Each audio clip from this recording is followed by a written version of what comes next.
하루 1시간에서 10만 원 벌면 좋더라고요. 내가 못할 때는 또 못하고 그렇게 생각을 하거든요. 저는 투자자다 보니까 잃지 않는 매매법을 많이 합니다. 어떤 매매법이라든지 종목에 집착하지 않고요. 가장 중요한 게 라고 생각해요. 저는 국장에서 가장 핵심인 것 한 가지를 말씀해 주세요 하면은 항상 이 이야기예요. 투자 공부를 시작하려고 하는데 어디서부터 시작해야 할까요? 투자 공부를 시작하는데 가장 좋은 거는요, 내 주변 지인이나 가족 중에서 투자의 고수가 있으면은 그 사람한테 배우는 게 가장 좋습니다. 어떤 자연인 대 자연인으로서 그런 모든 것을 다 내려놓고 배우는 사람, 투자 멘토와 멘티로서 이게 관계 정립이 되면은 당연히 내 주변 지인이 투자 고수이면은 그 사람한테 배우는 게 가장 좋겠죠. 만약에 우리 할아버지가 워렌 버핏 할아버지면은 할아버지한테 배워야죠. 사실은 엄한 곳에서 갈 필요 없잖아요. 그런 것처럼 가장 좋은 거는 주변 지인이나 가족들한테 배우는 게 가장 좋지만 그런 경우는 사실 적잖아요. 그러면은 어디서부터 시작해야 할까? 여러 가지 방법이 있는데 저는 유튜브도 있고 뭐 무료 정보도 있고 채널도 있는데 전 무조건 서점에 가서 책을 보라고 합니다. 책을 봐서 웬만하면 온라인 서점보다는 처음 책을 구매할 때는 대형 서점 가서 쭉 한번 보는 게 가장 좋아요. 물론 온라인이 편하죠. 효율성이 있죠. 근데 저는 이런 말이에요. 효율성을 너무 극대화하는 사람들에게 가끔 우리 회사 신입분들한테 그래요. 너가 지금 화살 관역판도 못 맞추는데 자꾸 왜 10점짜리 맞추려고 하냐.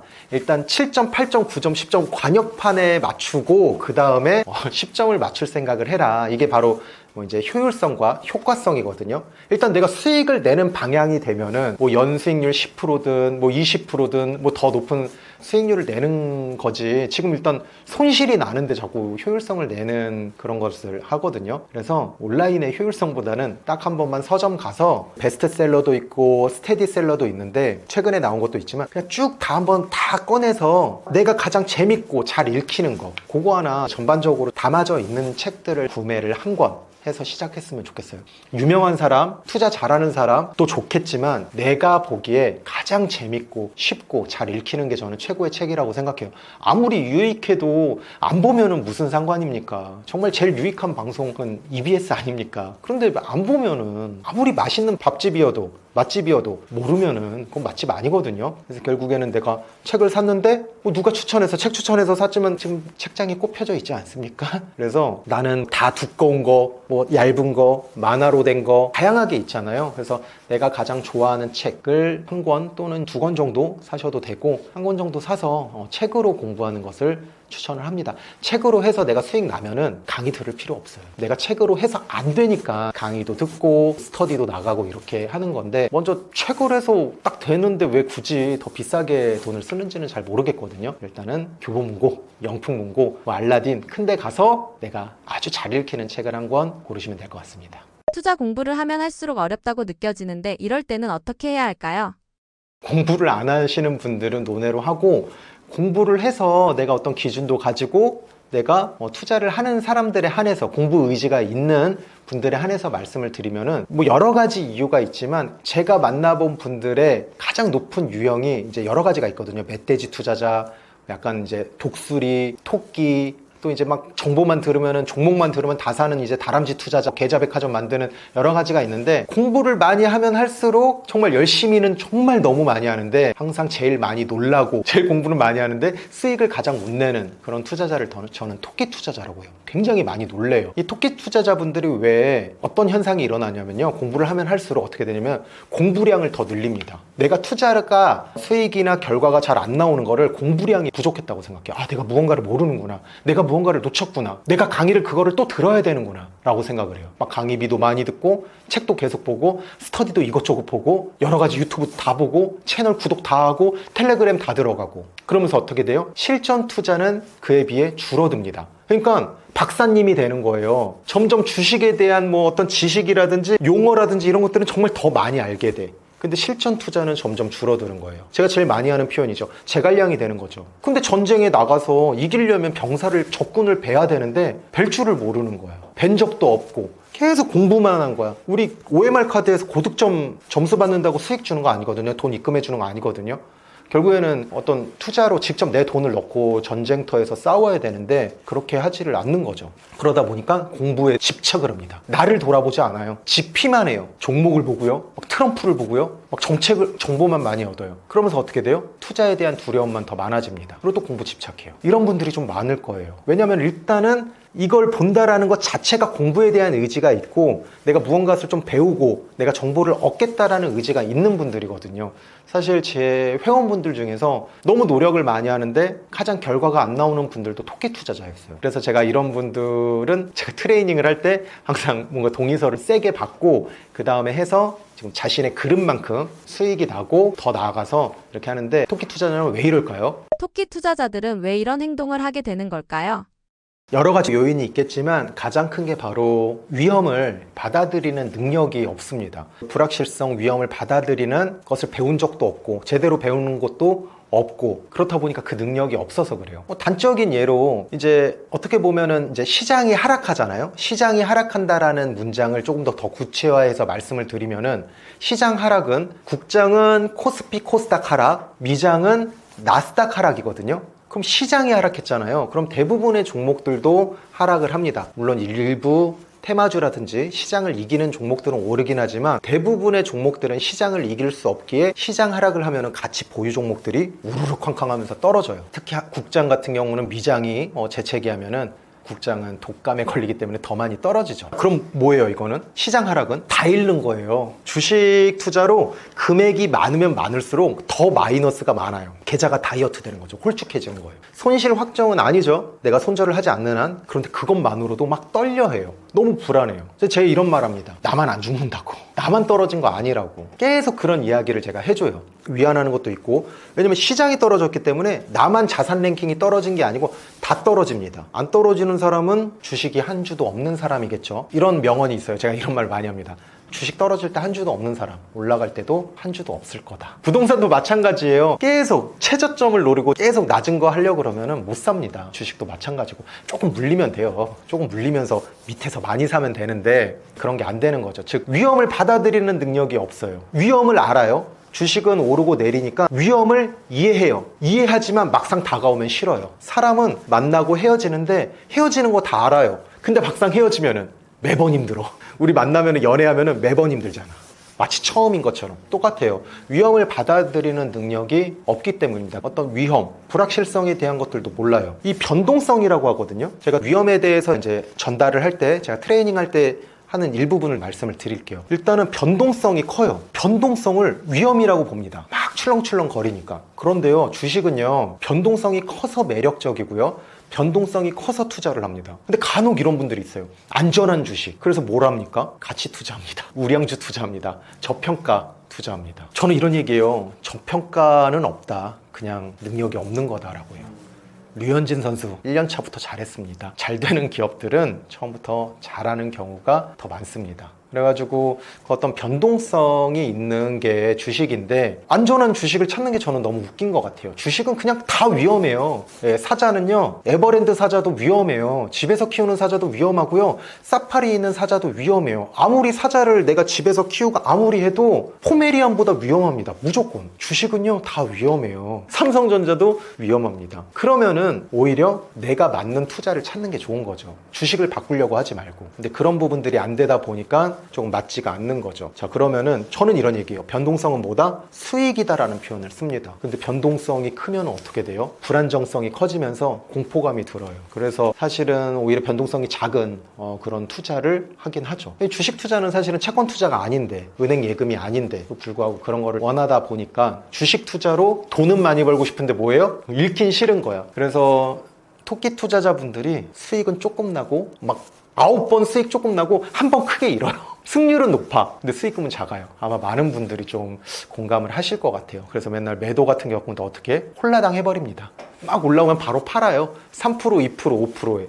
우리가 배웠어. 저항의 반반이 스킬을 하자. 선을 그어서 절반을 반반이 스킬에 걸어놓읍시다 하는데도 안 돼요. 왜? 자동 매도 안 하고 맨날 HTS 봐, MTS. 보면 다 팔고 싶어요. 다 팔고 싶다고요. 그래서 제가 시스템을 믿어야 됩니다. 내 의지를 믿으면 안 됩니다. 무조건 시스템에 맡기세요. 여러분들보다 시스템이 더 잘합니다라고 이야기를 하거든요. 아마 이 불확실성을 못 받아들이는 게 가장 큰 것 같아요. 못 믿는 거 한 번도 안 해봤으니까 막 불안하고 많이 공감합니다. 우리가 일반적으로 이런 돈을 가지고 변화되는 것들을 해본 적도 없고 주로 이제 노동소득 같은 경우는 내가 일을 하면은 그에 대한 보상이 거의 사장님이 안 주시지 않는 거의 프로 받는데 이 투자라는 게 이제 마이너스가 존재하니까 그래서 더 그런 것 같아요. 유독 주식 투자에 대해서만 좀 더 약한 것 같아요. 조금 번해지만 뭐 블로그 키우기, 뭐 다른 엔잡해서 새로운 부업을 위한 컨텐츠들이 되게 많잖아요. 뭐 유튜브도 그렇고 그런 것들은 잃지 않잖아요. 만약에 내가 300만 원짜리 강의를 들어도 그냥 내가 잃진 않잖아. 돈은 못 벌어도. 근데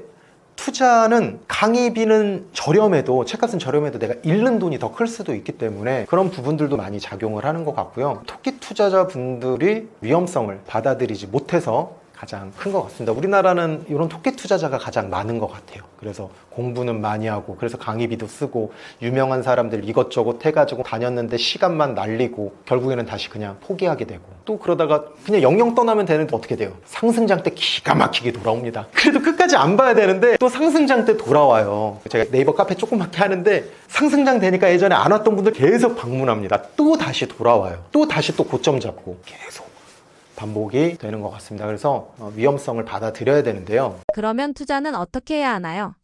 투자의 정답이란 게 있다면 어떤 건가요? 간단해요. 자, 투자자가 되면 됩니다. 구독자분들도 그렇고 저도 그렇고 처음에는 어떤 수익 나는 매매법, 어떤 대박 나는 종목 그거를 강의도 듣고 저도 그랬거든요. 근데 그러다가 이거는 내 실력도 있는데 초보 입문자는 뭐다? 시장이 가져다 주는 수익이구나. 상승장이 그래요. 그래서 오히려 상승장에는 누가 돈 더 잘 버느냐면은 진짜 아무것도 모르는 사람들이 더 잘 벌어요. 왜냐면 안 팔거든, 그분들은. 오히려 좀 배우신 분들은 물량을 분할 매도도 하고 선 긋고 이래서 오히려 좀 덜 벌어요. 오히려 단타 같은 경우보다는 지금 올해 같은 경우는 계속 그냥 끌고 가신 분들이 돈을 더 잘 벌거든요. 그런 경우도 있습니다. 그런데 나중에 지나고 나면은 결국에는 다시 또 반납하는 경우가 많은 이유가 뭐냐면은 내가 투자자가 아니라서 그래요. 우리가 다 의사, 변호사, 뭐 직장인, 자영업자, 선생님, 공무원분들 정말 많은 직업들이 있는데 그건 직업은 또 하나의 저는 페르소나라고 생각해요. 집에서는 아빠 또는 엄마, 자녀 이렇게 있는데 투자 시장에서는 그냥 투자자로 들어가야 되거든요. 근데 내가 자연인 상태로 들어가기 때문입니다. 그래서 여러분들 제가 투자자가 꼭 되라고 해요. 내가 맞는 그 투자자 유형이 있거든요. 토끼 투자자라고 해서 나는 토끼 투자자라서 너무 불리해. 아니에요. 독수리 투자자보다 더 유리한 것도 있어요. 위험 회피 능력도. 오히려 토끼는 먹을 게 정말 많아요. 풀이 많아서. 근데 막 독수리, 표범 이런 사람들은 사냥에 실패하면은 죽습니다. 토끼는요? 천지가 다 있는데 독수리 투자자는 되게 멋이고 저는 그렇게 생각하지 않습니다. 자기가 맞는 그 투자 방법이 다 있어요. 그럼 그 방법에 맞게 돈 벌면 되잖아요. 거기에 맞게끔, 자신의 그릇에 맞게끔. 그게 이제 투자자가 되어가는 과정이거든요. 내가 어떤 투자자인지. 토끼 투자자면 어때요? 제가 토끼 투자자거든요. 어때요? 저는 그냥 몇 년이 지나고 그래도 그냥 하루에 10만 원 스마트폰으로 1시간에서 10만 원 벌면 좋더라고요. 손절하기도 하고. 근데 10만 원 이상은 손절 잘 안 하고 내가 못할 때는 또 못하고 저는 그렇게 생각을 하거든요. 막 진짜 억대로 벌고 하루에 1,000만 원도 유튜브에 있지만 저는 토끼 쫄보 투자자다 보니까 제가 잃지 않는 매매법을 많이 합니다. 그러다 보니까 자랑할 만한 수익은 뭐 나지는 않죠. 그래도 저는 만족합니다. 제 삶을 무너지지 않은. 투자자의 정의는 저는 이렇게 3가지 조건을 했어요. 이 사람은 투자자네라고 하는 거는 기준이 있는 사람. 저 기준이 있거든요. 저는 안전한 바닥주 매매를 좋아해요. 바닥에서 틀어주는 걸 좋아합니다. 저는 단기 고열에 있는 거는 안 합니다. 지금 기준으로 보면 삼성전자, SK하이닉스는 저는 안 들어갑니다. 몇 달 전에 있던 조선주, 마스카 프로젝트 할 때도 저는 안 들어갔어요. 전 바닥에 있는 것만 합니다. 바닥에 있는 투자만 하고요. 그래서 그 기준, 난 바닥주 투자할 거야. 난 미국 주식 같은 경우는 세계 1등, 시가총액 1등만 할 거야. 이런 식으로 자신만의 기준이 있는 게 첫 번째 조건이고요. 두 번째, 제가 아까 말씀드렸던 불확실성, 변동성, 그런 리스크를 온전하게 수용하는 사람. 이해하는 게 아니고 그냥 받아들이는 거예요. 하락장이 만약 오잖아요. 저만 안 죽어요. 우리 다 죽어요.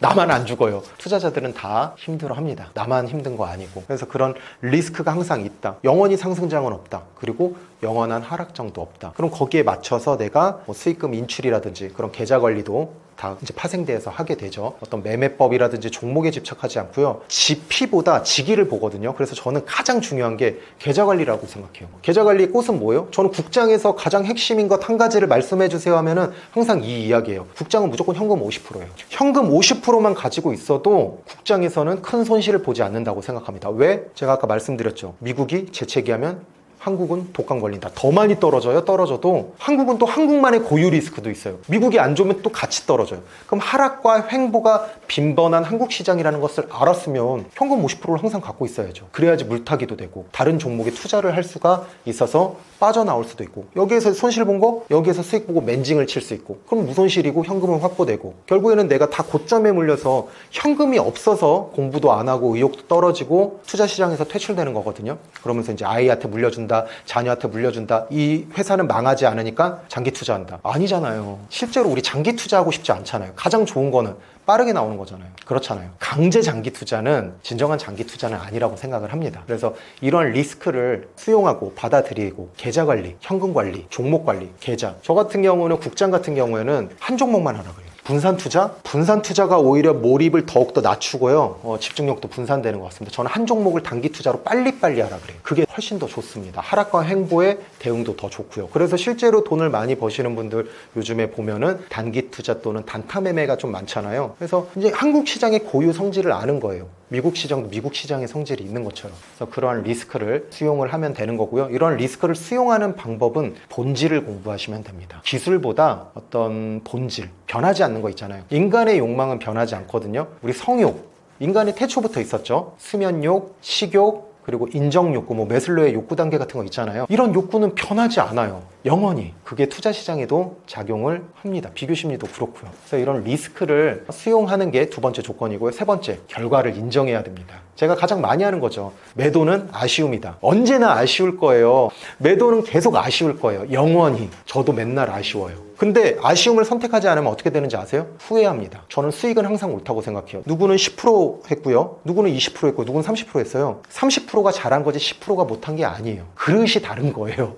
그리고 좀 더 버티는 거고, 또 운에 의해서 못 봤을 수도 있고. 그러니까 저는 결과는 인정한다. 딱 매도만 생각해 보면은 그렇습니다. 가장 인정하기가 힘든 게 이제 매도거든요. 매수는 잘해요, 기술적으로. 근데 매도를 항상 어렵다고 하는 게 그게 이제 마인드 때문에 그런데, 심리 때문에 그런 건데, 매도는 항상 아쉬울 겁니다. 평생. 아쉬움을 선택하지만 않으면 어떻게 돼요? 후회가 남을 겁니다. 그래서 우리 평생 아쉬움만 선택을 하면은 좋을 것 같습니다. 뭐 하나의 예시죠. 이게 투자자의 조건이라고 생각해요. 세 가지. 기준이 있고요. 그리고 리스크 수용하고요. 그리고 결과를 인정하는 사람이 투자자입니다. 그리고 이 구독자분들 중에서 이 세 가지 조건을 가지고 있는 분들은 투자자입니다. 한 개라도 없으면 안 돼요. 세 가지 다 있는 게 저는 투자자라고 생각해요. 물론 이건 제 기준입니다. 버핏 할아버지가 얘기한 건 아니고요. 그냥 제가 보면서 선택한 겁니다. 다른 분들은 또 다를 수도 있겠죠. 그래서 이제 고수 투자자. 저도 고수 투자자는 아닌데 그렇게 되려고 노력하고 있는데, 투자자는 조건에다가 어떠한 상황에도 투자 확신을 가지고 있고요. 그 원칙을 또 지켜요. 흔들리지 않는 그 방법. 그건 어디에서 나오냐면은 손절에서 나오는 것 같아요. 그래서 고수들이 진짜 잘하는 게 손절이고요. 하수들이 못하는 게 손절입니다. 그래서 저는 고수냐 아니냐를 오히려 익절로 안 보고요. 손절로 봅니다. 아마 조금 투자하신 분들은 아마 많이 공감을 하실 거예요. 지금 운전하면서 들으시는 분들도 격하게 고개를 많이 끄덕일 거라고 생각합니다. 이거 맞으시죠? 그렇게 생각을 하는데, 고수 투자자는 손절 진짜 기가 막히게 합니다. 이성적으로. 우리 투자자가 아니라서 그래요. 그래서 제가 계속 이야기했지만 우리 한국 사람들이 좀 약해요. 투자에. 정이 많잖아. 미련하잖아. 미련을 두잖아. 과거 막 소주 한잔 하면서 그런 추억, 미련이라고 하거든요. 그냥 지금까지 좋았어, 그런 거 있잖아요. 중고등학교 친구들 있는데 내가 이제 앞으로 못 볼 것 같아. 그럼 그동안의 추억을 이제 감사하게 생각하고 딱 나가야 되는데, 그렇게 되면 이제 냉혈한되고 막 바뀌었다 그러고 그런 문화가 있잖아요. 그래서 저도 그런 상황이 와가지고 예전에 그랬는데, 투자가 어렵긴 합니다. 우리나라 사람들이 정도 많고 정문화도 있고 어떤 문화적으로 감성적이잖아요. 그래서 노래도 잘하고 춤도 잘 추고, 문화 산업이 지금 K컬처가 전 세계에 퍼져 있는 거는 그런 이성적인 부분보다는 감성적인 게 더 발달한 민족이라고 생각합니다. 생각해요. 참 오늘 민족 얘기 많이 하네. 누가 보면은 그런 거라고 생각하는데 그게 아니고 이제 투자에 관련된 부분만 제가 좀 하다 보니까 원칙을 지키기가 어렵죠. 그냥 막 5분 지각했는데도 그냥 좀 봐주기도 하고 과태료 늦으면 막 이런 원칙을 오히려 지키면 어떻게 돼요? 냉혈한, 싸가지 없는 놈 이렇게 되다 보니까 그게 투자에도 영향을 미치는 것 같습니다. 한국 개인 투자자들은 단기 투자 문화에 익숙해져 있는데요. 이런 풍조 및 한탕주의에 대해서 어떻게 생각하시나요?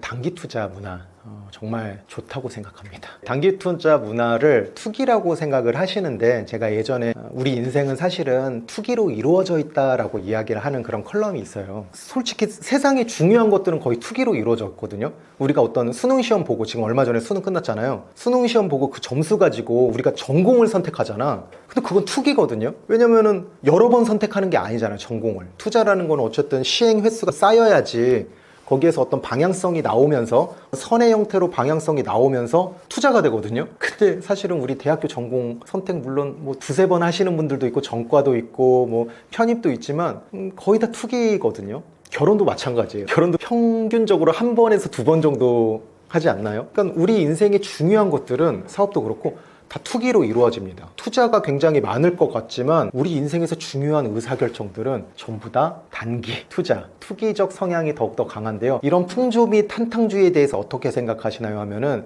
대부분 안 좋게 생각하죠? 저는 아닙니다. 저는 좋다고 생각합니다. 왜? 이게 대한민국 민족에 맞습니다. 우리나라는 이런 얘기 있잖아요. 좀 비하하는 발언인데 저는 이것만큼 대한민국 사람들을 표현하는 건 없다고 생각을 해요. 바로 냄비 근성이라고 합니다. 어떻게 보면 약간 쉽게 타오르고 쉽게 식는다 이런 표현인데 이것만한 것처럼 이렇게 표현하는 건 없는 것 같아요. 일단 월드컵 기간이 되면 어떻게 돼요? 전 국민 붉은 악마 됩니다. 또 유행을 하면은 그거 다 해요. 막 옛날에 영미 이러면서 막 컬링 또 했던 것처럼. 그리고 어떤 상권도 예전에 경리단길 있다가 망원동 망리단길 있다가 또 막 옛날에 이태원도 있었고 그러다가 이제 지금은 뭐 성수동 있다가 을지로 힙지로 있다가 이제 계속 막 바뀌잖아요. 운동 취미도 지금 이제 러닝이 한창 열풍이지만 언제 끝날지 모릅니다. 그렇게 해가지고 우리나라는 뭔가 패션 트렌드도 그렇고 문화도 그렇고 기술도 그렇고 뭔가 확 타올라요. 어떤 신드롬이라고 하죠. 어떤 드라마가 막 터져. 그거에 대해서 열광해요. 그리고 진짜 빠르게 식거든요. 그럼 이 민족성을 만약에 바꿀 수는 없잖아요. 그러면은 받아들이는 겁니다. 저는 그래서 이 단기 투자 문화가 대한민국 사람들에게 가장 맞는 투자가 아닌가 생각이 들어요. 그래서 저는 워렌 버핏 할아버지의 그 장기 투자나 가치 투자 책을 잠깐 책장에서 빼어놨습니다. 장기 투자와 가치 투자가 되지 않는 곳이거든요. 우리 자본시장법만 조금 공부해보더라도 알 수가 있고요. 다 테마주로 돈 벌고 뭐 삼성전자 하이닉스로 돈 버는 사람들도 있겠지만 10년 중에서 8, 9년은 사실 테마주 투자로 법니다. 이런 대상승장은 10년에 한 번씩 오는 거니까요. 그래서 저는 단기 투자 문화는 어쩔 수 없는 필수 불가결의 투자 방법이라고 생각을 하고요. 뭐 한탕주의 뭐 좋진 않죠. 한탕주의가 한 방에 벌려는 그다음 대박 이런 거는 좋진 않지만 내가 몰입을 해서 집중해서 이렇게 투자를 하고 집중해서 수익을 내는 게 더 맞는 것 같아요. 우리 중간고사, 기말고사 벼락치기 하잖아요. 사실 다 맞잖아요. 단기 프로젝트에 되게 강하거든요. 우리나라가 단기전에 리그만 딱 조별 리그만 딱 올라가면 토너먼트에서 집중하면 진짜 어떻게 될지 모르는 것처럼 단기전에 강한 민족이라고 생각하고요. 그거를 받아들이고 저는 본성에 맞춰서 투자를 하는 게 맞는 것 같습니다. 괜히 가치 투자 뭔가 단어는 정말 멋있지만 저는 이상적이라고 생각해요. 여러분들 우리 모두 평등합니다. 우리의 직업은 모두 소중합니다. 저도 그렇게 됐으면 좋겠지만 실제로는 아니잖아요. 모든 것들이 다 그렇진 않잖아요. 가고 싶은 선호도 있는 직업들 또 있잖아요. 그렇죠? 살고 싶은 동네 또 있고요. 그래서 우리나라는 어쩔 수 없이 단기 투자에 오히려 특화되어 있는 게 아닌가. 그래서 실제로도 미국 투자나 해외 주식 같은 경우도 유독 단기 투자 하시는 분들이 돈을 더 잘 번다고 생각을 해요. 물론 미국 주식 같은 경우는 장기 투자도 가능하지만 그래서 국내 주식 같은 경우는 전 무조건 단기 투자라고 생각을 해요. 단기 그리고 플러스 단타 정도가 맞다고 생각하고 조금 뭐 이제 한 6개월 정도 추세 스윙 정도가 맞는 거지 가치를 보고 재무제표를 보고 장기 투자를 한다? 제가 물린 사람들 보면은 다 저평가 가치주였습니다. 다 대기업이었어요. 누구나 다 아는 기업들에 물려요. 시간이 지나면은 뭐 예전에 뭐 금양이라든지 2차전지 에코프로도 마찬가지고요. 그 전에 있던 회사들도 그렇고요. 다 마찬가지입니다. 삼성전자가 지금은 이제 신고가를 뚫었지만 일부러 그렇게 바라는 건 아니지만 또 1, 2년 뒤에 그리고 또 언젠가는 또 그게 또 내려가면은 아마 대부분 물려있는 종목들을 보면은 가치주입니다. 지금도 아직 물려있는 종목 중에 많이 있거든요. 뭐 카카오도 그렇고 아직도 많이 오르지 못한 종목들이 꽤나 많아요. 그래서 저는 단기 투자가 우리 민족성에 좀 더 잘 맞고요. 조금 혹시나 이 영상을 보신다면은 내가 너무 단기 과열 종목들은 피해 가셔도 좋습니다. 지금은 사실 조금 많이 올랐어요. 물론 더 오를 수도 있겠죠. 지금보다 2배 오를 수도 있고 3배 오를 수도 있지만 그 확률이 만약 낮다면 손익비가 안 맞아요. 내가 뭐 삼성전자 들어갔는데 한 3% 먹으려고 또는 10% 수익 내려고 4, 50%의 하락률의 리스크를 지는 건 아니잖아요. 손익비가 안 맞잖아요. 내가 5% 먹을 거면 마이너스는 한 4% 정도 돼야 되는 거 아닌가, 그런 생각이 듭니다. 그래서 지금은 삼성전자, SK하이닉스 반도체 섹터를 공부할 땐 지났고요. 지금은 결정할 때입니다. 지금 결정할 때고요. 차라리 공부를 하는 거는 지금 오르지 않은 바닥주의 섹터를 공부하는 게 맞다고 생각을 합니다. 은퇴 이후가 고민 중이신 분들을 위한 투자 조언 해주실 수 있으신가요?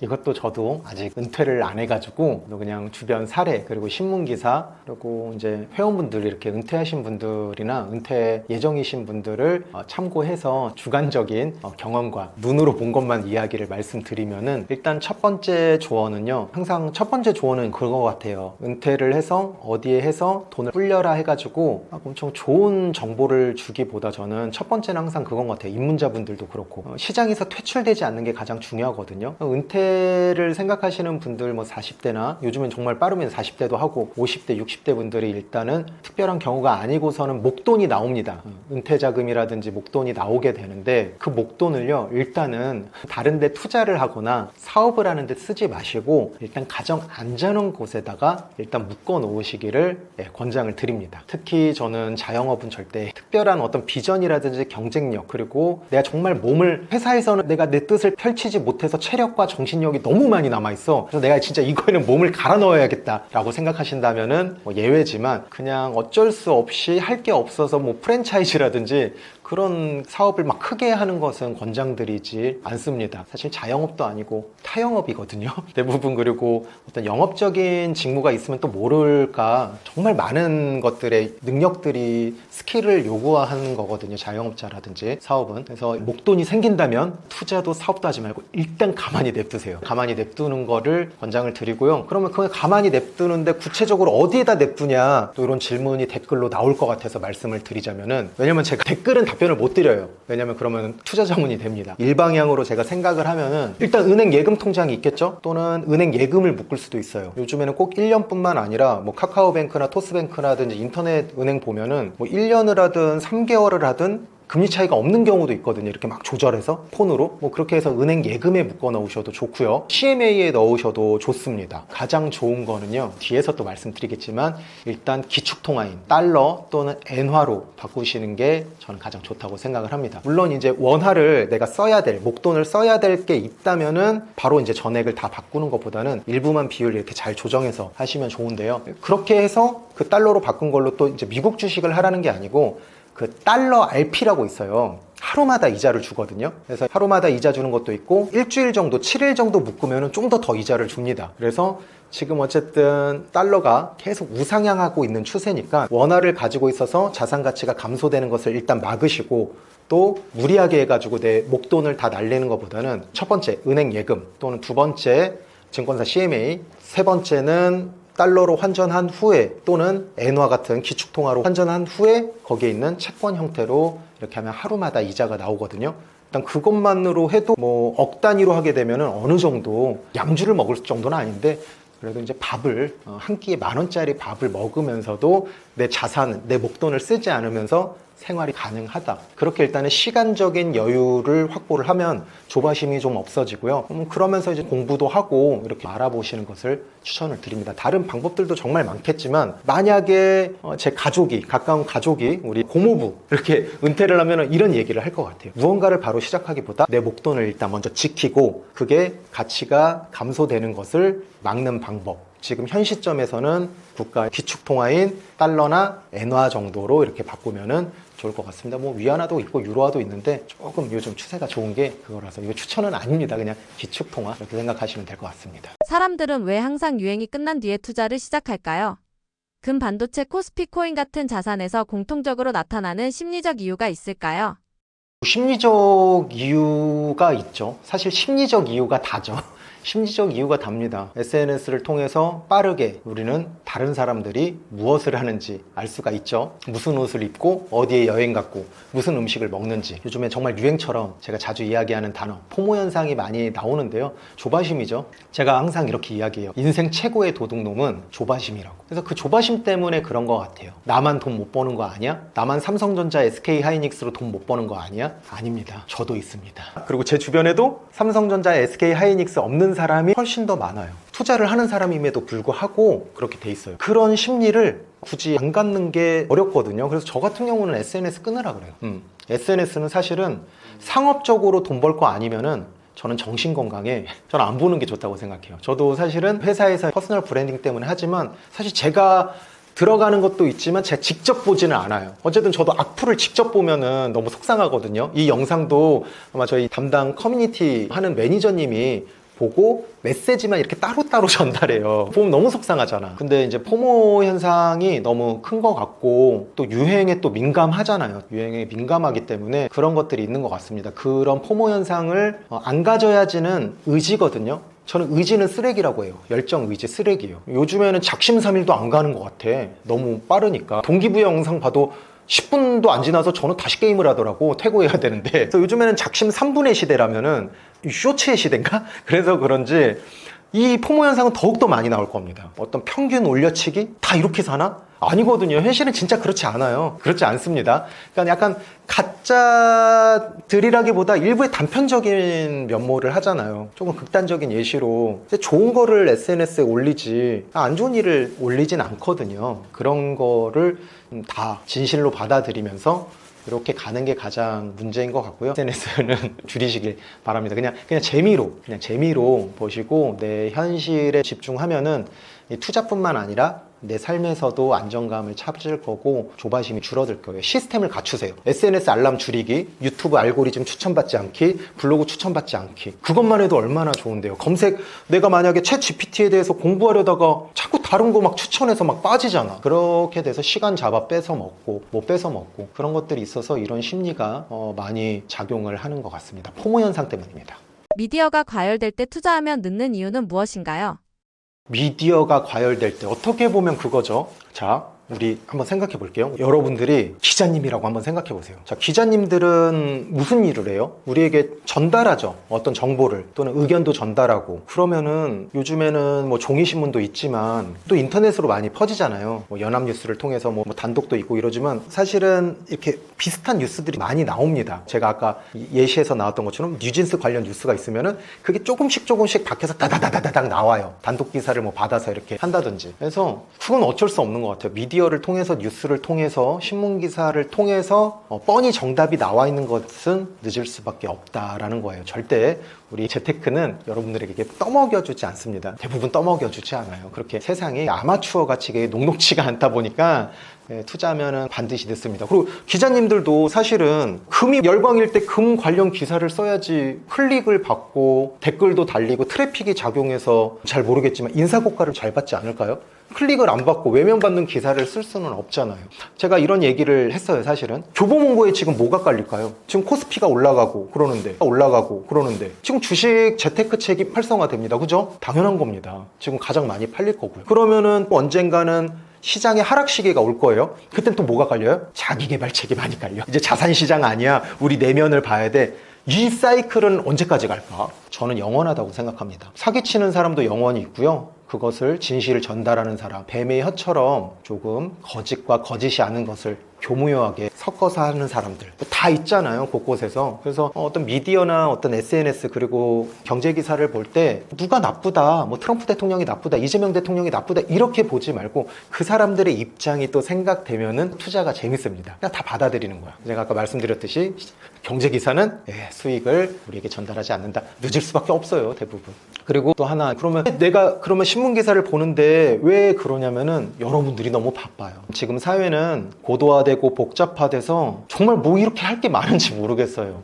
할 게 너무 많아요. 배워야 될 것도 너무 많고 해야 될 것도 너무 많다 보니까 뭐 또 운동도 해야 되고 뭐도 해야 되고 뭐도 해야 되고 이러다 보니까 좀 그런 부분에서 여유가 없고, 여유가 없다 보니까 어떻게 돼요? 사색을 할 수 없어요. 상상을 할 수 없어요. 여유가 없어요. 저는 예전에 로모어의 레버리지라는 책에서 인상 깊은 여러 가지 좋은 책인데 가장 인상 깊은 단어가 그거예요. 가치는 여유에서 나온다. 자본가, 사업가, 세상을 바꾸는 사람들은 상상을 많이 합니다. 저도 상상 되게 많이 하거든요. 김칫국 되게 많이 마시거든요. 공짜니까. 근데 우리는 계속 현실에 부딪혀요. 육아도 해야 되고요. 또 일도 해야 되고요. 또 뭐도 해야 되고요. 진급시험 위해서 뭐도 해야 되고요.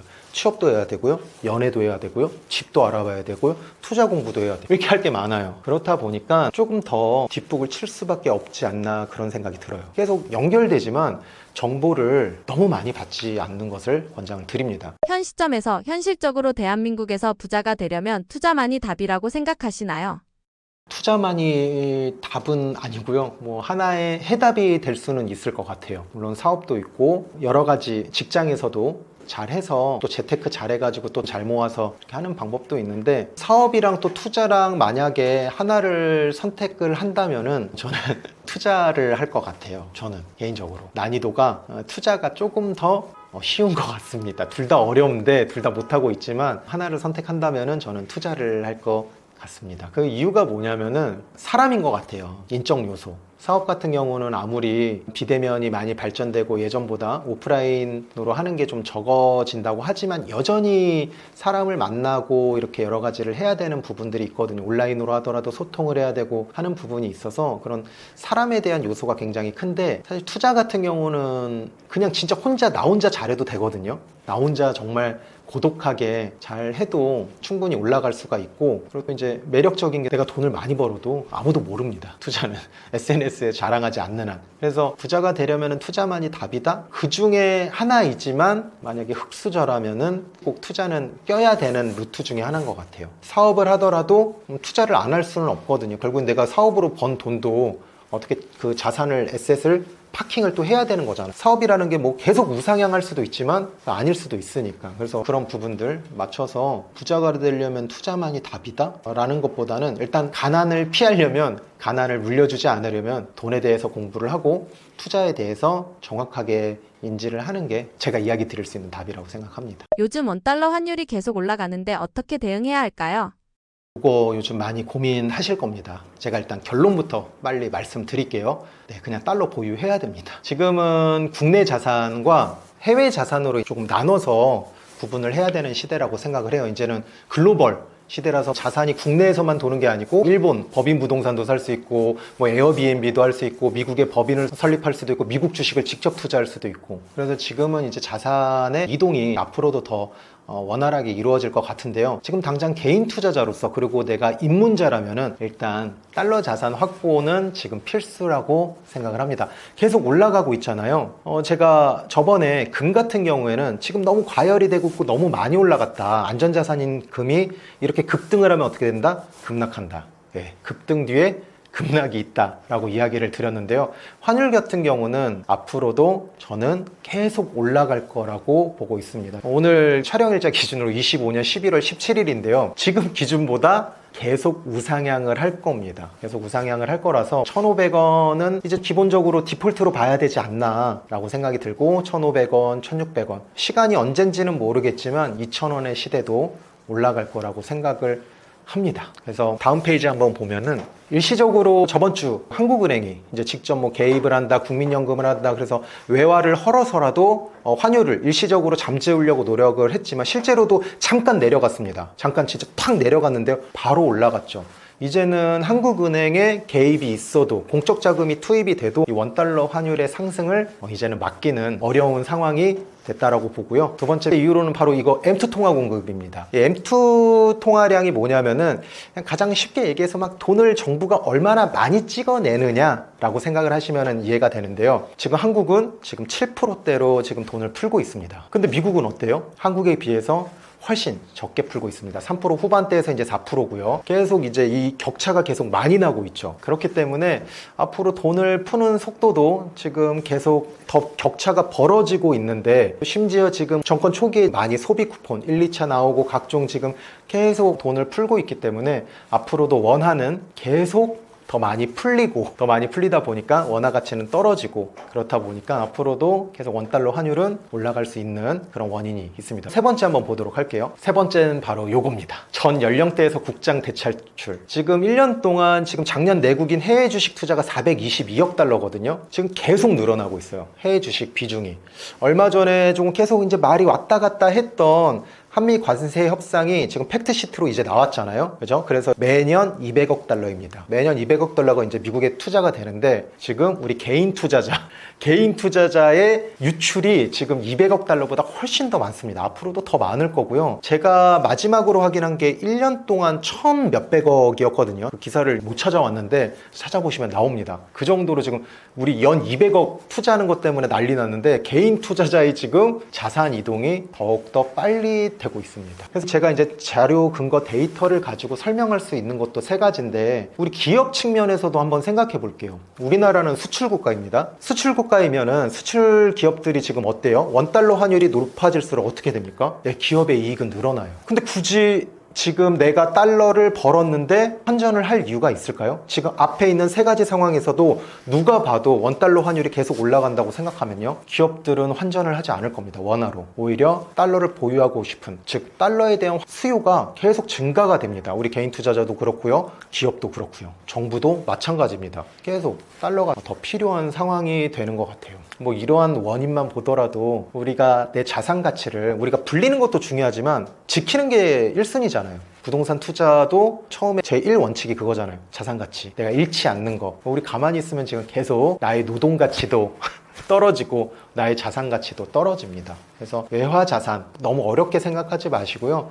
달러랑 이렇게 뭐 엔화나 이런 기축 통화를 가지고 있는 것부터 시작이니까요. 어느 정도 공부를 하셔가지고, 사실 공부할 것도 없어요. 그냥 조금 바꿔보면 되죠. 내가 아는 만큼 뭐 10,000원어치 바꿔본다든지 그런 식으로 해가지고 100만원, 1000만원, 1억 바꾸라는 게 아니고요. 일단 한번 그 환전하는 그 과정도 막 계좌 터야 되고, 어떤 데는 환전 수수료 또 무료면은 환전 수수료 적은 증권사도 찾아봐야 되고, 내가 지금 한 10달러만 바꾸려고 해도 이제 앞에 있는 선행해야 될 것들이 좀 많다 보니까 오늘 이 영상 보시고 혹시나 이제 이거 그냥 미국 주식 투자를 꼭 하지 않더라도 내가 달러를, 환율을 이렇게 보유하고 있어야 되는구나 라는 생각이 든다면 실행을 하시길 바랍니다. 그리고 이것도 팁인데, 아직 세법 개정안이 안 됐는데 환차익은요, 그 증권사에서 이렇게 환차익은 지금도 비과세입니다. 이것도 꿀팁이네요. 뭐 다들 많이 아시겠지만 또 모르는 분들도 있어서 이렇게 이야기 드렸습니다. 환율과 관련해서 추가적으로 조언해 주실 부분 있으신가요? 투자라는 게 항상 상황이 바뀌면은, 주변 상황이 바뀌면은 또 투자 방향성도 바뀐다 그러는데요. 제가 처음에 펀드를 하고 ETF를 했을 때만 해도 국내 상장 뭐 ETF나 펀드 했을 때 이제 그거 아시죠? 상품 끝에 H 붙은 거. 그러니까 환해지 상품을 해야 되냐, 환 노출 상품을 해야 되냐 하면은 뭐 이거 지금 뭐 이렇게 왔다 갔다 하는 거 변동성 있게 자꾸 밴드점으로 가는데 뭐 그거 신경 써요 이래가지고 환 해지 상품을 제가 그냥 이야기를 드렸어요. 그거 뭐 환율까지 생각하면서 그래요. 그 자산 하는 것도 신경 쓰기 힘든데, 지금은 당분간은 환 노출 상품이 조금 더 저는 좋은 것 같아요. 왜냐면 계속 환율은 계속 오를 거고, 그래서 이제 수익률 차이가 얼마 전에 기사 봤더니 뭐 2배 차이도 난다고, 이렇게 같은 상품인데 같은 곳에 투자를 했는데 환해지랑 환 노출 상품의 수익률이 달라가지고 그 기사도 봤거든요. 그래서 환율과 관련해서 추가적으로 조언할 부분은 요 정도. 좀 환해지보다는, 환해지는 또 이제 그 해지해주니까 그 기능이 있으니까 수수료가 더 비쌉니다. 당연히 공짜 없어요. 금융 쪽에서는 뭐라도 주면은 다 부가세 들어가고 사업비 차감하고 이렇게 되니까 환 노출이 조금 더 지금은 좋은 것 같습니다. 앞으로도 이 원달러 환율이 계속 우상향 추세를 이어가고, 뭐 방어라는 표현보다는 이제는 그냥 받아들여야 되는 건 아닌가 이런 생각이 드는데, 계속 환 노출이 당분간은 계속 이 기조가 좋아지지 않을까. 혹시 ETF나 펀드 같은 거 상품 고를 때 한번 참고해 보시면 좋을 것 같습니다. 달러 말고 다른 기축 통화는 어떻게 평가하고 계신가요? 사실 계속 달러 얘기만 했는데 제가 계속 붙인 게 뭡니까? 기축통화입니다. 원화는 기축통화 순위에서 지금 20위권 밖이에요. 계속 순위가 떨어지고 있거든요. 가치가 떨어지고 있는데, 저는 만약 다른 기축통화도 있죠. 뭐 위안화, 유로화, 영국 파운드화, 스위스 이렇게 있는데, 저는 지금 달러랑 같이 보는 거는 저는 엔화를 좋게 보고 있습니다. 조금 소액으로 엔화를 이렇게 바꿔놔서 저도 이제 니케이 지수 ETF에 조금 투자를 하고 있는데요. 뭐 지수 ETF니까 뭐 상품 추천이라기보다 그냥 그 경제 이렇게 보고 있는데 엔화 투자도 공부를 해보면은 좋을 것 같습니다. 미국뿐만 아니라 엔화 투자도 한번 생각을 해보시면 좋을 것 같고, 지금 엔화가 비싸게 달러처럼 계속 올라가는 상황이 아니라서 지금 충분히 가격 메리트가 있는 그런 수준이라고 생각을 하고 있습니다. 제가 한번 선 그으면 되거든요. 그 지지저항선 아시죠? 선 그으면 제가 봤더니 한 980원 이하? 선 그어서 980원 이하에서 가격 메리트가 있다라고 판단을 하고 그렇게 좀 했습니다. 참고만 하시길 바랍니다. 시간 지나면 이런 것들은 3년 뒤에 보시고 80원 막 이렇게 하면 안 돼요. 지금 시점에서 이렇게 생각하는 과정이 있구나 라고 생각을 하시면 될 것 같아요. 저도 어디 강의를 듣거나 책을 읽고 그런 게 아니고 달러를 했는데 이제 일본도 계속 앞으로 좋아지지 않을까, 좀 더 공격적으로 지금 투자 자산을 좀 비중을 높이는 것 같아서 그런 거니까 미래에서 우리 오신 구독자분들은 절대적으로, 현재 보시더라도 절대적으로 참고하시길 바랍니다. 이런 얘기를 하면 겁이 나요. 근데 이렇게 얘기 안 하면 너무 두리뭉실하고 숨기는 것 같으니까, 그래서 제가 선 그어 보시면 돼요. 그럼 여러분들도 한번 차트에서 그 원 엔화 지지저항선 긋고 980원 긋는 게 맞는지 한번 확인해 보시는 게 어떤 투자자의 비판적 사고로서 맞다고 생각을 합니다. 또 댓글에 뭐 이거 제대로 그은 거 맞나요? 이렇게 또 댓글 나올 것 같아서 미리 말씀드립니다. 대한민국은 부자가 되기 쉬운 환경이라고 생각하시나요? 부자가 되기 쉽냐 어렵냐, 그 질문에 대한 답은 일단 어렵다입니다. 따라고 하면은 그거는 사기에 가깝지 않나, 그런 생각이 들고요. 그 전에 일단 부자에 대한 이미지가 가장 중요한 것 같아요. 근데 사실 부자에 대한 이미지가, 대한민국은 물론 좋은 비율도 늘어나고 있지만 이 양극화 현상, 빈부격차가 있다 보니까 부자에 대한 반감도 또 빠르게 또 늘어나고 있다라고 생각을 합니다. 지금 자료 보시면은 백만장자 순유출 계속 비율이 계속 늘어나고 있거든요. 유출국에 의해서. 그래서 앞으로도 그거 외에도 뭐 지식인이라든지 이제 중산층 부분들도 계속 줄어들고 있어가지고 부자가 점점 되는 거는 좀 구멍이 작아지지 않을까, 그런 생각이 들어요. 그리고 실제로도 부자가 어렵게 된다고 하더라도 이제 이런 얘기가 있어요. 2번만 상속세 내면 다시 서민으로 돌아간다고. 그래서 이제 이 세계 1위 손톱깎이 기업 3세븐이 이제 50% 상속세 무너졌다라는 기사인데요. 그만큼 부자에 대해서는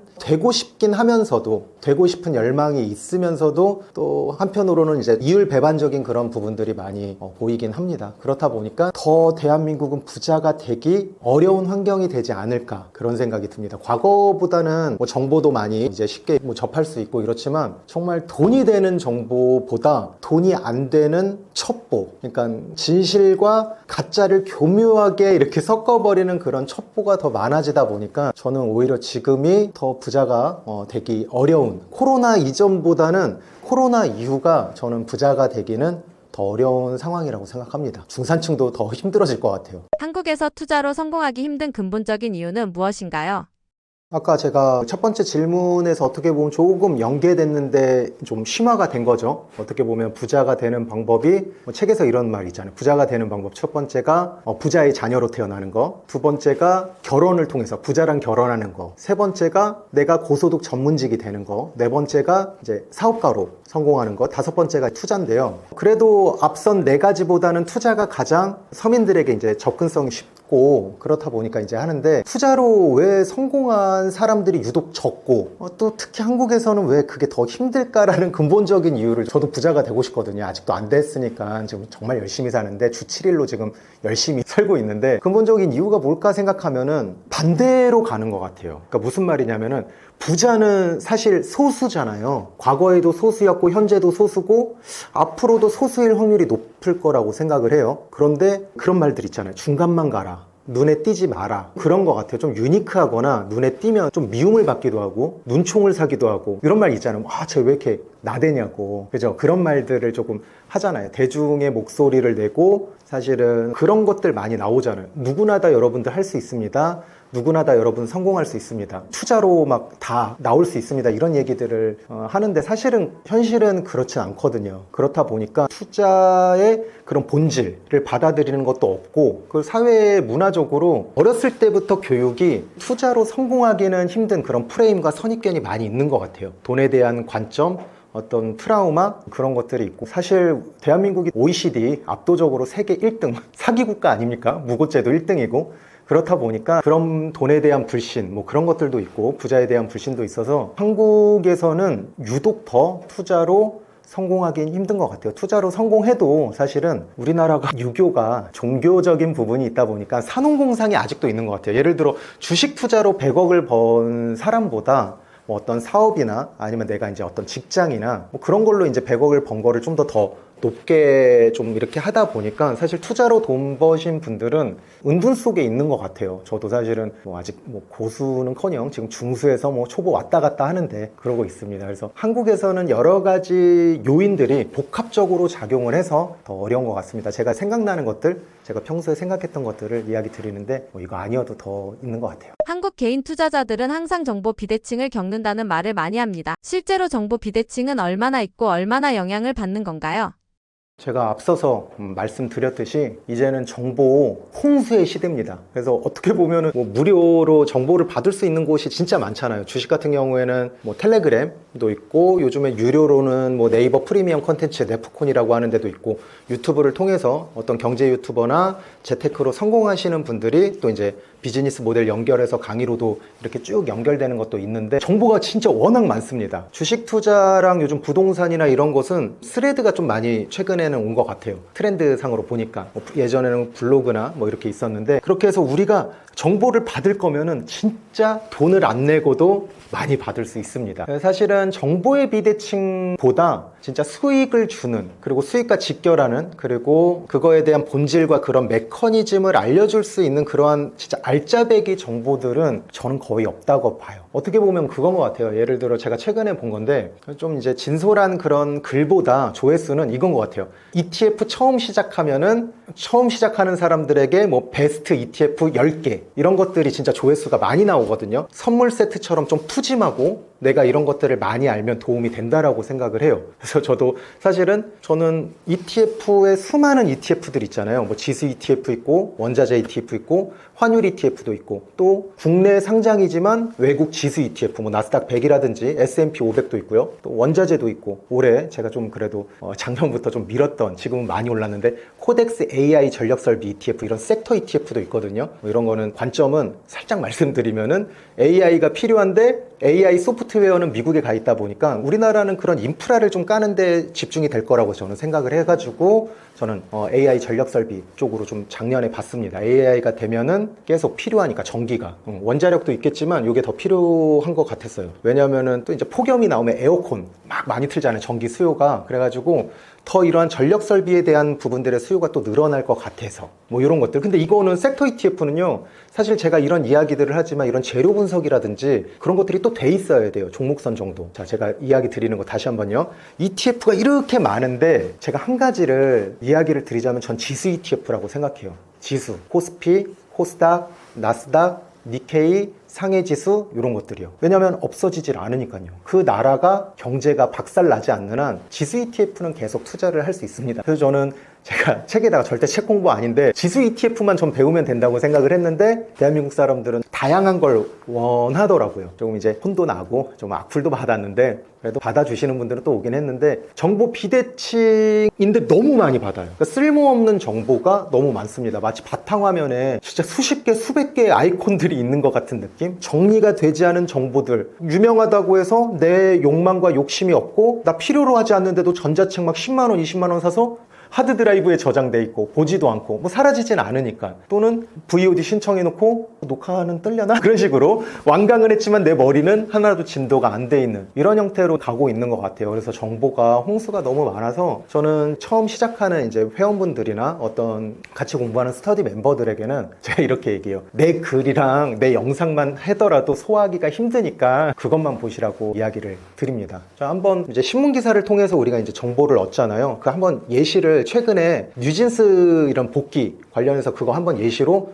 한번 정보 뉴스 기사를 어떻게 봐야 되는지 한번 보도록 하겠습니다. 자, 하나의 예시를 가져올게요. 정보를 받으면은 예를 들어서 우리가 이제 경제 뉴스를 봐야 된다. 뭐 투자하려면 경제 뉴스 봐야 된다라고 합니다. 저도 동의합니다. 저도 경제 뉴스를 매일 아침 브리핑하고 장전 브리핑을 하고 매일매일 보는 거를 지금 19년도부터 계속 하루도 안 빼놓고 해왔는데, 근데 이제 뉴스라는 거는 기자님들이 전달해 주는 거잖아요. 정보를. 뭐 의견을 가끔 넣는 컬럼도 있겠지만, 근데 그 뉴스는 전달을 할 뿐이지 우리에게 진실을 전달하진 의무는 없어요. 그러니까 해석할 의무는 없어요. 자, 한번 볼게요. MBC 뉴스입니다. 뉴진스 전원 복귀 의사. 이렇게 관심 조금만 있으신 분들은 아실 거예요. 오랫동안 민사사건 있었잖아요. 그래서 복귀 안 한다 했는데 1심 결과가 나왔죠. 그래서 이제 2명이 협의를 해서 복귀한다고 했습니다. 그럼 뉴진스가 완전체 복귀라고 기사들이 많이 나왔어요. 그런데 하이브가 이런 얘기를 했죠. 이게 저녁에 나왔거든요. 장 마감 때 시간에서. 하이브 같은 경우는 이제 NXT 대체거래소까지 돼가지고 저녁에 됐는데, 하이브가 이렇게 얘기했어요. 3인 나머지 3명의 멤버는 진의를 확인해야 된다라고 하는 겁니다. 그러니까 하이브나 어도어의 내부 관계자들이랑 얘기를 한 게 아니고 그들의 오피셜한 의견이 아니라는 거죠. 그리고 또 저녁이에요. 그러면은 이게 돈이 될 수 있어요. 돈이 될 수 있는데 이미 뉴스가 나왔죠. 사람들은 이거를 호재라고 생각합니다. 하이브가 이제 주가 올라가겠네. BTS도 돌아왔는데 어떻게 보면 활동을 하면은 하이브에 이제 수익을 가져다주고 매출이 높아지니까. 그런데 지금 이걸 자세히 보면 어떻게 돼요? 3위는 아직 돼 있는 거에 아니죠. 완전체가 아니라는 거예요. 그러면 이거는 진짜 찐 호재는 아니라는 겁니다. 그래서 저는 이제 제가 실시간으로 그때 가짜 호재이니까 근처에도 가지 말라 그랬습니다. 근처에도 가지 말라 그랬어요. 저녁에 나온 것도 그렇고. 항상 이런 호재나 악재는 금요일 장 마감이나 주말에 많이 나오기도 합니다. 이것도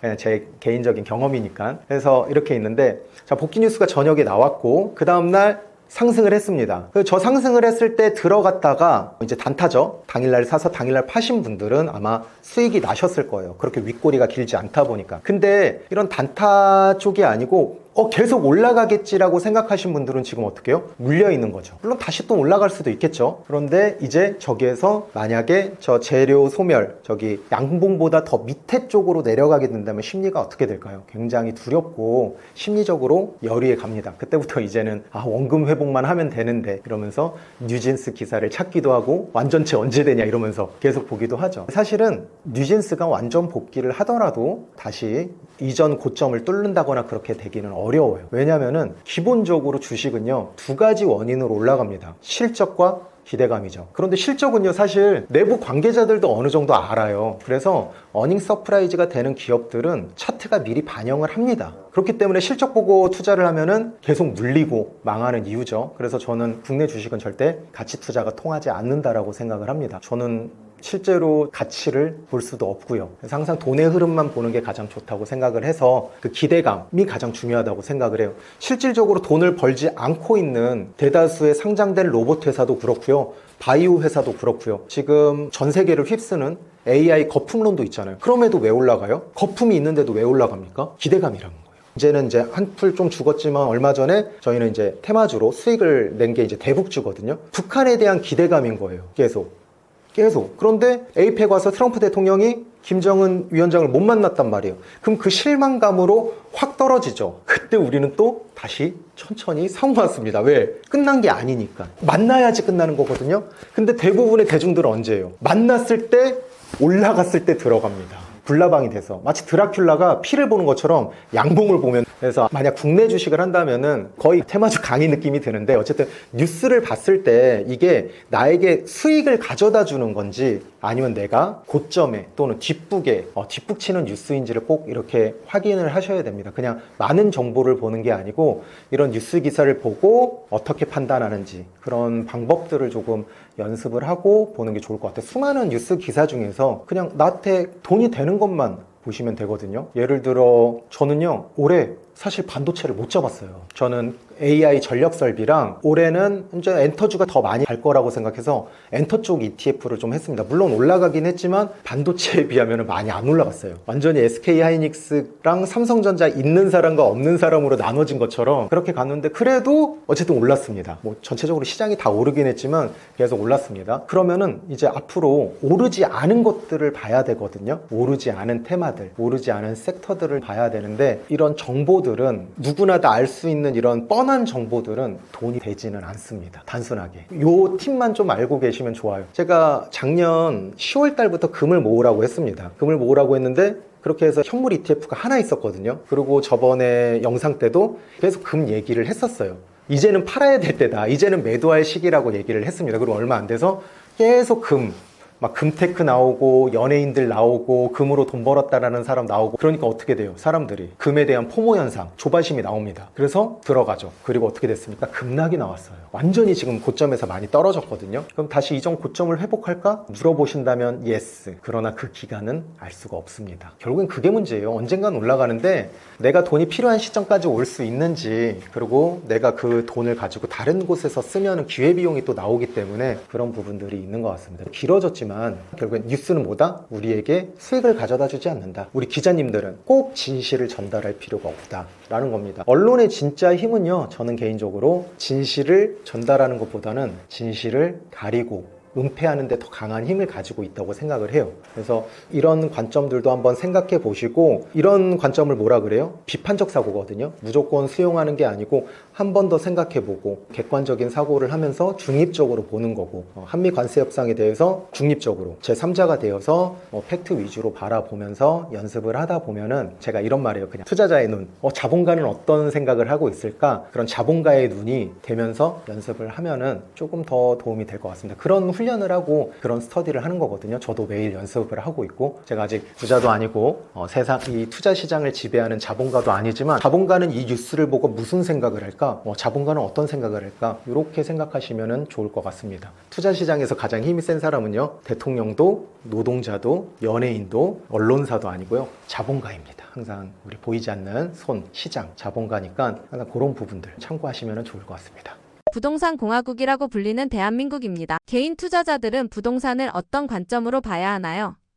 저는 일단은 부동산 전문가도 아니고, 사실 주식도 전문가는 아니고, 주식도 부동산도 둘 다 개인 투자자에 불과한데, 부동산 쪽은 사실 레벨이 더 낮은데, 그러니까 그 부분 더 참고해서 들어주시면 좋을 것 같습니다. 일단 밑밥을 깔겠습니다. 부동산 같은 경우는 저는 살 것, 그러니까 바잉, 살 것이 아니고 저는 살 곳, 쉘터, 거주지 개념으로 접근을 항상 해왔어요. 계속 일하던 것도 금융이었고, 금융투자가 더 익숙하다 보니까. 그리고 입지가 중요한데, 저는 서울이 너무 좋더라고요. 살기가. 다른 데는 몰라서. 그렇다 보니까 그냥 내가 살기 좋은 곳이, 입지가 좋은 곳이 올라가는 게 당연한 거 아닌가. 더구나는 이제 부동산은 현물이니까 물가 상승률은 반영을 해주니까. 그래서 부동산 편중이 더 많거든요. 왜냐면 주식은 떨어지는데 팔 수가 있잖아요. 부동산은요, 떨어지면은 못 팔아요. 올라갈 때만 거래가 돼요. 부동산은 상승 장에만 거래가 됩니다. 떨어졌을 때는 내가 손절을 하고 싶어도 안 사요. 그러다 보니까 부동산에 대한 불패론이 나오는 것도 너무 당연하다고 생각을 합니다. 그러다 보니까 지금 부동산 편중이 굉장히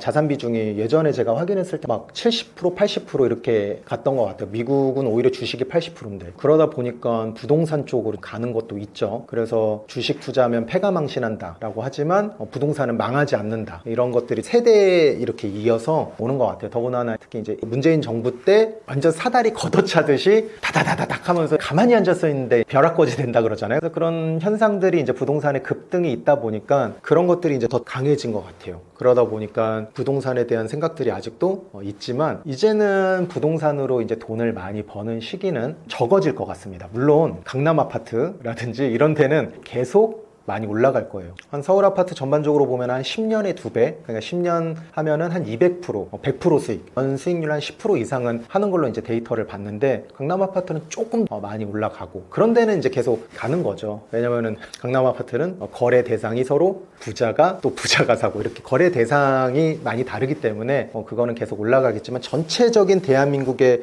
아파트 이런 주택 시장을 보면은 가지는 않을 것 같습니다. 정부의 규제도 워낙 많고, 집을 통해서 돈을 버는 것 자체를 어떻게 보면은 악으로 보니까, 악으로 보잖아요. 부동산을 통해서 돈을 버는 사람들을 투기라고 하고 악이라고 하고, 다주택자 공급에 대해서 막기도 하고, 그리고 어쨌든 대한민국 그 대부분의 의식이 그런 것도 있잖아요. 진짜 실수요자들보다 아닌 사람들이 이렇게 보니까. 그리고 이제 어쨌든 법은 이런 게 있어요. 악법은 정권이 바뀌어도 악법이 세워지면은 이게 바뀌지 않는다, 이런 얘기도 있거든요. 지금 나오는 부동산 제도가 악법이라는 게 아니고, 이게 한번 이렇게 입법이 되면 바뀌기가 힘듭니다. 정권이 바뀌더라도. 그래가지고 앞으로는 부동산 투자는 계속 더 막지 않을까, 그런 생각이 들어서 금융투자 공부가 미래를 위해서면 앞으로 더 좋을 것 같습니다. 부동산은 이제 진짜 거주지로서 갈 것 같고 상가용 그런 부동산들도 조금 더 보수적으로 수익률을 봐야 되지 않나 그런 생각이 듭니다. 저는 다양한 투자 경험을